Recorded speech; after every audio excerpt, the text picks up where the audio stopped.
Alors bonjour à tous, aujourd'hui on va voir comment travailler avec un codec intermédiaire, un codec de montage dans Premiere Pro, quelque chose qui est utile quand on tourne par exemple avec un 5D ou une caméra AVC HD de la gamme AVC Cam de Panasonic ou l'équivalent chez Sony, parce que ces rushs sont très compressés. C'est de la VCHD H264 et quand on veut les éditer et qu'on veut travailler sur les couleurs, on est bien embêté, ça demande énormément de puissance et on peut rencontrer des pertes. Donc on va utiliser dans Premiere, qui n'a pas de codec intermédiaire, le DNX HD David, qui est gratuit et qui fonctionne très bien, qui est excellent.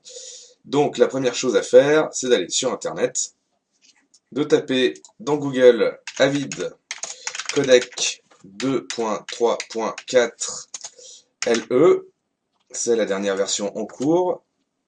On se retrouve chez Avid, le site officiel, sur la page de téléchargement. Moi, je vais sélectionner la version Windows, mais l'intérêt, c'est que ça marche aussi dans Premiere sur Mac, juste au-dessus, hein, et je télécharge. Alors, évidemment, pour gagner un peu de temps, je suis malin, je l'ai fait avant. Je l'ai là. Avid codec et le setup. Je double-clique, je vais installer.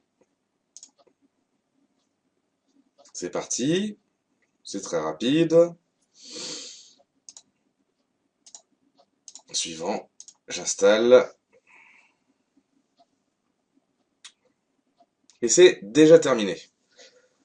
Alors ensuite, deux méthodes où votre travail est ponctuel et concerne un seul rush, vous le faites directement depuis Premiere, la conversion, ou le plus simple et le plus rentable, c'est d'utiliser Adobe Media Encoder, que je vais lancer tout de suite, et de créer un preset qui permettra de convertir autant de clips que vous voulez à la volée en une seule opération.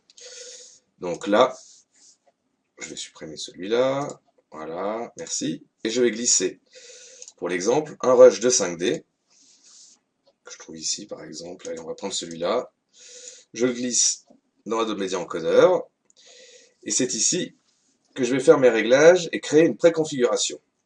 Donc là, dans les formats, je choisis QuickTime, parce que c'est la capsule du DNX HD, et je clique sur QuickTime.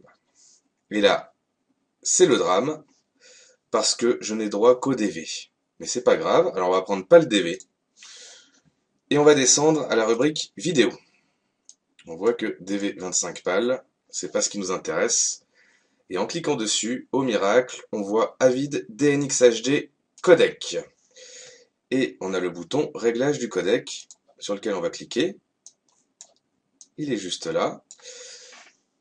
Je me mets en Rec 709 parce que c'est la lampe broadcast. Vous pouvez travailler en RGB si vous avez d'autres applications, le web.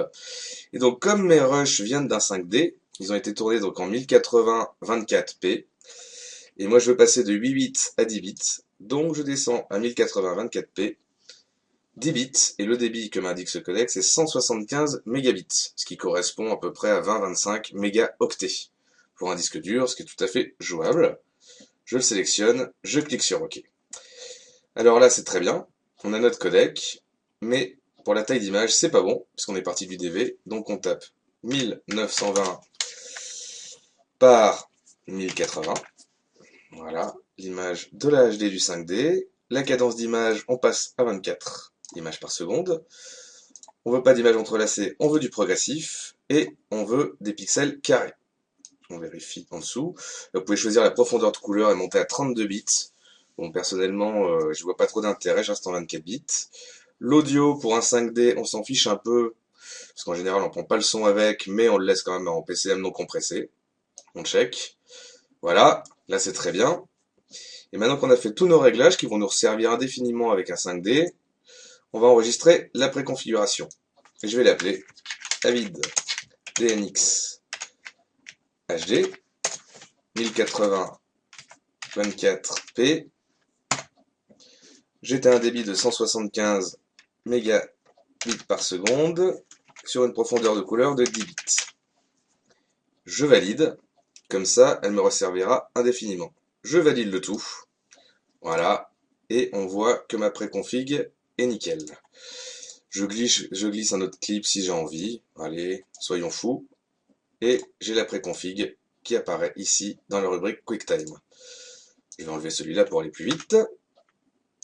et je ne vais convertir que celui-là en cliquant sur la touche de lecture. C'est parti. Voilà, on se rend compte que c'est très rapide. Pendant ce temps-là, je vais lancer Première.